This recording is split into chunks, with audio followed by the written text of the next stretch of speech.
체르노빌 사망자 43명 대 27,000명.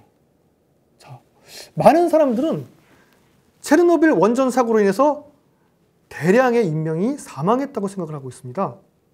주로 환경단체에서 특히 이런 주장을 하고 있는 경향이 있는데요. 우려하는 과학자 모임이나 유럽 녹색당의 경우에는 체르노빌 원전 사고로 인해서 유럽 및 전 세계에서 총 27,000명의 사망자가 발생했다고 주장하고 있습니다. 여기서 이 27,000명의 사망자는 매년마다 발생하는 사망자가 아니라 지난 수십 년간 발생했을 것으로 예상되는 사망자의 수입니다. 그 다음 그린피스는 9만 명의 사망자를 주장하기도 했습니다. 역시 LNT, 문턱값 없는 선형비례 모델이라고 해서 100mSv 이하의 방사선 양에서도 사망자가 발생할 수 있다라고 가정하고 계산한 수치가 이렇습니다. 그 다음 WHO는요. 4천여 명가량의 사망자가 발생했을 수 있다라고 예측을 했는데 실제로는 어땠을까요? 화면을 보면서 얘기하겠습니다. 실제 체르노빌에서 방사선 피폭으로 인해서 사망한 사람은 43명입니다. 이 중 초기에 사망한 사람은 28명인데 800에서 2100mSv 사이에서는 사망자가 없습니다. 여기 지금 푸르게 표시되어 있는 것은 다른 요인으로 인해서 몇십 년 동안 질병으로 사망한 경우이고요. 2200에서 4100mSv에 피폭된 50명 중에서는 1명이 방사선 관련 질환으로 사망하였습니다. 그리고 4200에서 6400mSv에 피폭당한 인구 집단에서는요. 22명 중에 7명이 방사선으로 인해서 사망했습니다.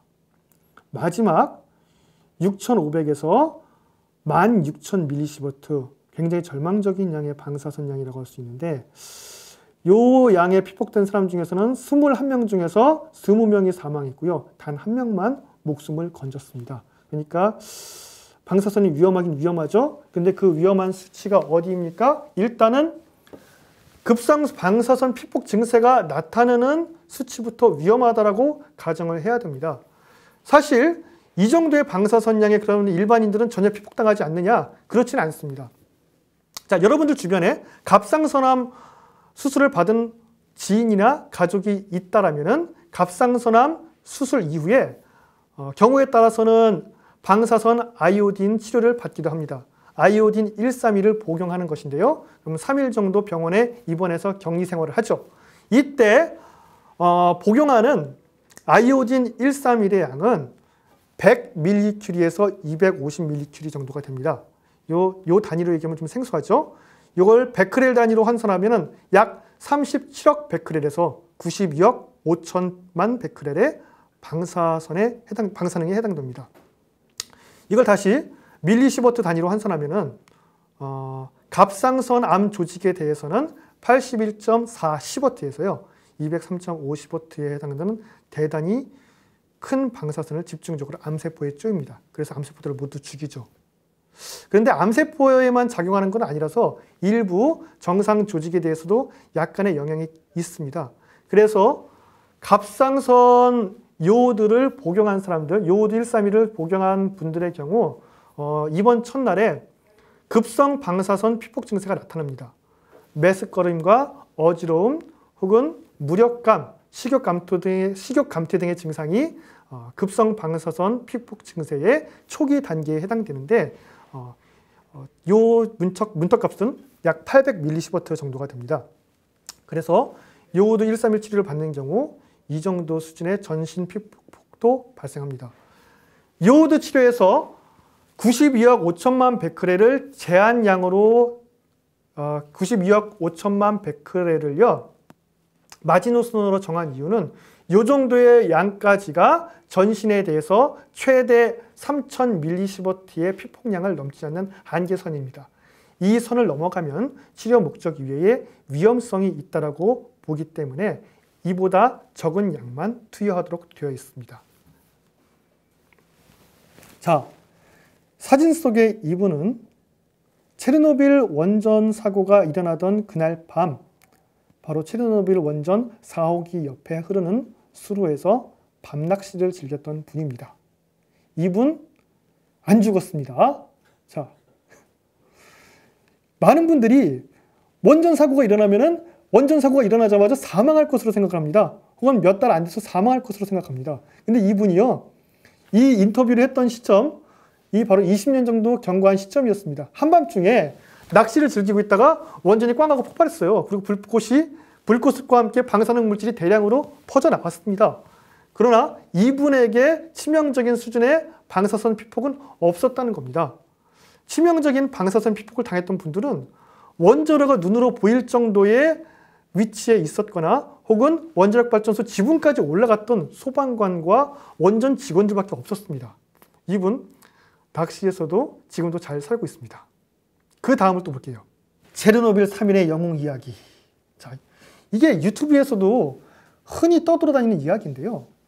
체르노빌 원전 사고 당시 화재 진압을 위해서 뿌린 물이 지하에 고였고 원자로가 계속 녹아내리면서 핵 연료가 지하수에 맞닿으면 수십 메가톤 규모의 대규모 핵폭발이 일어날 것이다 라는 음모론이 있었습니다. 근데 물론 당연히 사실이 아닙니다. 그래서 이 참사를 막기 위해서 3명의 영웅, 알렉세이 아나넨코, 보리스 바라노프, 그 다음에 발레리 베스팔로프라는 3사람이 직접 물이 고여있는 원자로 지하에 잠수해서 흐르는 밸브를 열어서 그 침출수를 밖으로 배출했다라고 하는 이야기죠. 거기다 덧붙여서 이 3사람은 몇 달 뒤에 전원 사망했다라고 하는 내용이 동영상의 내용입니다. 근데 여러분, 실제 체르노빌 원전 사고 사망자 명단에 이 3사람은 없습니다. 자, 즉 거짓말입니다. 그렇다면은 이 3사람은 완전히 허구의 인물이냐? 아닙니다. 실제로 밸브를 잠그러 들어간 이 3사람 이름 맞습니다. 이 3명이 들어갈 때 잠수 안 했습니다. 그냥 무릎 정도까지만 고여 있는 부분을 걸어서 갔어요.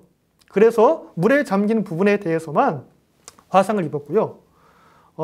보리스 바라토프 씨라는 분 한 분만 2005년도쯤에 심장 질환으로 사망하였고요. 나머지 2명은 최소한 2015년도까지도 잘 살아 있었습니다.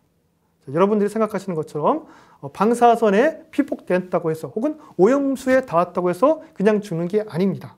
그 다음 보겠습니다. 원전 사고는 환경에 비가역적이지 않았습니다.